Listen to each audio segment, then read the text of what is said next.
உங்களை எல்லாம் பார்த்து நான் மகிழ்ச்சி அடைஞ்சாலும் இந்த நேரத்தில் ஒரு சோகம் எனக்குள் இருந்து வேதனையை தந்து கொண்டுதான் இருக்கு. கடந்த வாரம் நம்முடைய ஈரோடு கிழக்கு சட்டமன்ற உறுப்பினர் மரியாதைக்குரிய EVK இளங்கோவன் அவர்கள் நம்மை விட்டு பிரிந்த சோகம்தான் அது.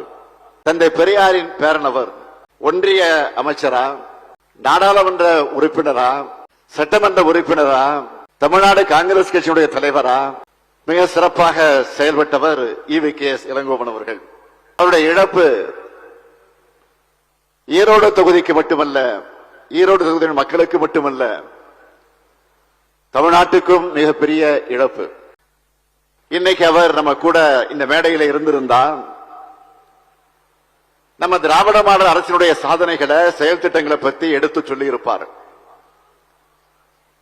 அவருக்கு இந்த கூட்டத்தின் வாயிலாகவும் என்னுடைய அஞ்சலியை நான் செலுத்திக் கொண்டிருக்கிறேன்.